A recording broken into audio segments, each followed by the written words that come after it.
మీ బంగారం తాకట్టులో ఉందా? నెల నెల వడ్డీ కట్టలేకపోతున్నారా? ఆచారి గోల్డ్ 9030022345.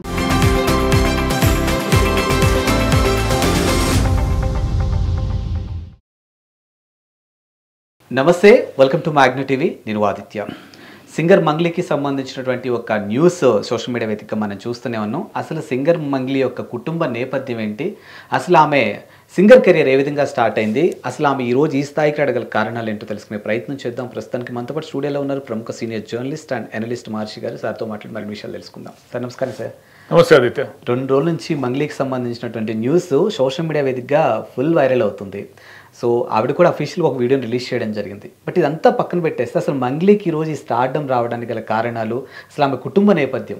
మంగ్లీ గారి ఇంత దూరం వచ్చే ప్రయాణం అంతా కూడా చాలా కష్టంతోనూ, చాలా పట్టుదలతోనూ, చాలా శ్రమతోనూ కూడుకున్న ప్రయాణం అది.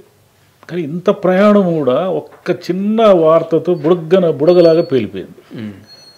అంటే ఇది ఎంతకాలం ఎంతమంది గుర్తుంటుందనే విషయం పక్కన పెడితే, జనరల్గా మనం ఒక మెట్టు ఎక్కే కొద్దీ ఏమిటంటే దాన్ని కాపాడుకోవడానికి మరి ఇంత కష్టపడాల్సి ఉంటుంది. ఎక్కడానికి నువ్వు ఎంత కష్టపడతావు, ఆ ఎక్కిన మెట్ల నుంచి కిందికి పడిపోకుండా ఉండడానికి కూడా చాలా కష్టపడాలి.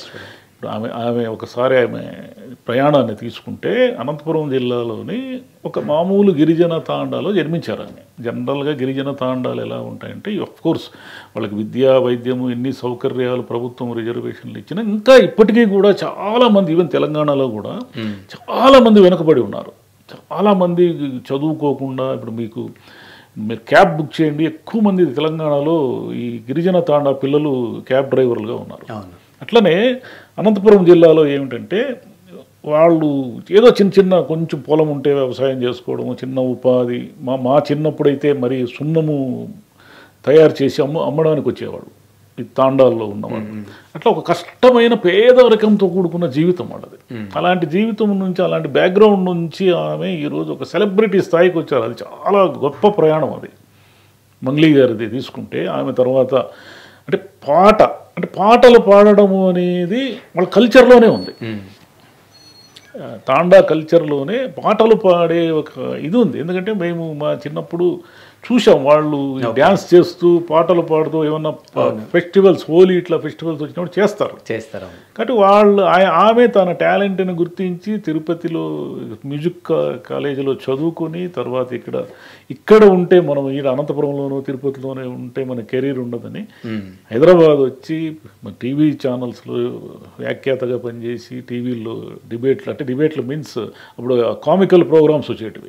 ఆ ప్రోగ్రామ్స్లో ఈమె కూడా ఒక ఇదిగా పాల్గొని పాటల అవకాశాలు పొంది ఇన్ని పాటలు పాడి ఈరోజు మంగ్లీ గారు అంటే ఆమె పేరు సత్యవతి కదా, మంగ్లీ గారు అంటే ఈరోజు మనకు రెస్పెక్ట్ ఇవన్నీ సాధించారు కదా.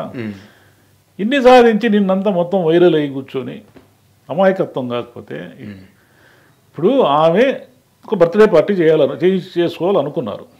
సరే, ఆమె తన కుటుంబ సభ్యులు ఎవరో సెలబ్రిటీసో ఎవరో తన స్నేహితులను పిలుచుకున్నారు, బాగానే ఉంది. ఇక్కడ ప్రాబ్లం ఎక్కడుందంటే, సెలబ్రిటీస్కి ఉన్న సమస్య ఏమిటంటే తాము అబౌవ్ ద లా అనుకుంటారు. ఓకే, మీరు అబౌవ్ ద లా కాదు, చట్టానికి ఎవరైనా లోబడి ఉండాల్సిందే. మనం బైక్లో పోతుంటాం, హెల్మెట్ పెట్టుకోము. హెల్మెట్ పెట్టుకోవాలి అనేది చట్టం. హెల్మెట్ పెట్టుకోకుండా మనం తిరుగుతూ ఉండ పోలీసులు చూసి కూడా చూడనట్టు ఉన్నారనుకోండి, అంత మాత్రాన అది చట్టానికి చట్టం మనల్ని ఏమి చేయదని కాదు అర్థం.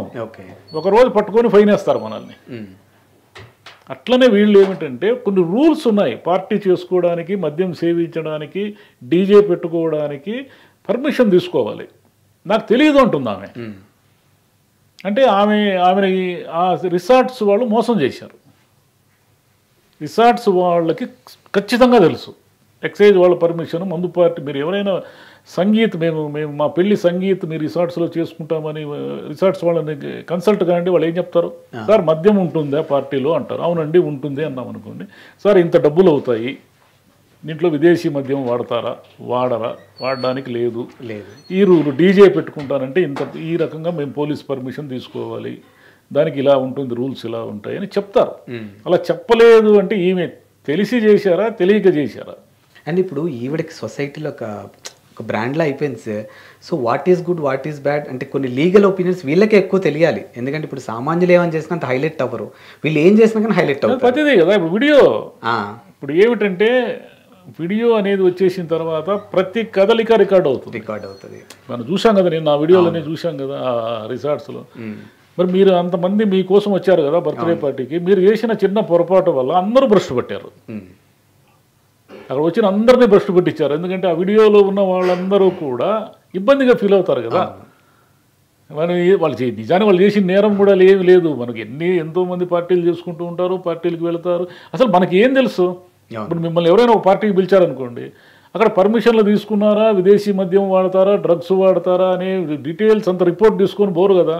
మీకు వాళ్ళ సన్నిహితులైతే మీరు ఆ పార్టీకి పోతారు, పోయిన వాళ్ళు భోజనం చేస్తారు. మద్యం సేవించే పార్టీ, డ్రింక్ పార్టీ అనుకుంటే మీరు మద్యం సేవిస్తారు, వచ్చేస్తారు. అంతే కదా జనరల్గా జరిగేది. కానీ ఈ రూల్స్ లోబడే మీరు పార్టీలు చేసుకోవాలి అనే దాన్ని కనుక ఇగ్నోర్ చేసి మర్చిపోతే ఇలాంటి ప్రమాదాలు వస్తాయి. అందుకని ఎవరు కూడా ఏమిటంటే పార్టీలకు పోయేవాళ్ళు కూడా అలర్ట్గా ఉండాలి. ఎందుకు అలర్ట్గా ఉండాలంటే ఆ పార్టీలో డ్రగ్స్ వాడే కల్చర్ ఉందనుకోండి, మనకేం తెలుస్తుంది ఎవరు డ్రగ్స్ వాడతారు? ఉంటే కూడా మనం ఇరుక్కుపోతాం. సెలబ్రిటీలు అందరూ కూడా ఇరుక్కుపోతారు దాంట్లో. ఎవరు దివి, రక్షరవి, ఇట్లా చాలా పేర్లు వచ్చాయి, కాసర్ల శ్యామ్, ఇవన్నీ కూడా ఏమిటంటే అది ఏమవుతుందిలే, వస్తే ఒకరోజు హల్చల్ చేస్తుంది మళ్ళీ పోతుందని కాదు. వాళ్ళు అంతకాలం కాపాడుకున్న రెస్పెక్ట్ ఉంటుంది కదా. ఇప్పుడు మంగ్లీ అనగానే మనకు ఆ పాటలన్నిటికి బదులు నిన్న వీడియోలు గుర్తుకొస్తాయి. కర్మ కదా అది. ఇన్నాళ్ళు ఒక మారుమూల గిరిజన తాండాలో పుట్టిన అమ్మాయి ఎన్ని ఇబ్బందులు ఎన్ని ఫేస్ చేసి ఇంత దూరం వచ్చి ఉంటుంది. ఎంత జర్నీ ఉంది ఆమెకి. ఇప్పుడు ఈ జర్నీ గురించి ఎవరూ మాట్లాడుకోకుండా మంగ్లీ ఇరుక్కుపోయింది, మంగ్లీని అరెస్ట్ చేశారు, మంగ్లీ మీద కేసు పెట్టారు. ఆమె మళ్ళీ వీడియో చేసి నన్ను వదిలేయండి బాబు, నాకు తెలియదు, నాకు గైడ్ చేసి, తెలియదు అంటే ఎట్లా అవుతుంది? కాసే సమాజంలో ఉందే కదా, మంచి కంటే చెడు స్పీడ్గా పోతుంది కదా. నాకు తెలియదు అనేదానికి లేదు. మీకు లా తెలుసుకోవాలి. మీరు ఒక పని చేసేటప్పుడు నేను యాక్సిడెంట్ చేస్తే నన్ను జైల్లో వేస్తారని నాకు తెలియదు అంటే కుదరదు. అది చట్టం, అది చట్టం ప్రకారం నువ్వు జైల్లో ఉండాల్సిందే.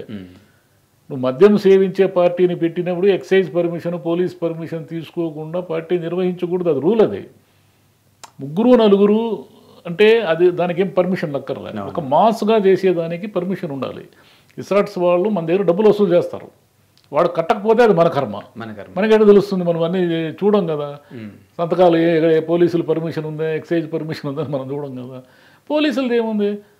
వాళ్ళు రూల్స్ ప్రకారం వచ్చారు. మీరు ఏం చేశారు? అర్ధరాత్రి 2 వరకు డీజే ఉండకూడదు, అది రూల్. మీరు డీజే పర్మిషన్ తీసుకున్నా డీజే అర్ధరాత్రి తెల్లారిలో పెట్టకూడదు. ఎందుకంటే చుట్టుపక్కల వాళ్ళకి ఇబ్బంది కాబట్టి. మీరు చేస్తే వాళ్ళు చుట్టుపక్కల వాళ్ళు కంప్లైంట్ చేశారు, వచ్చారు.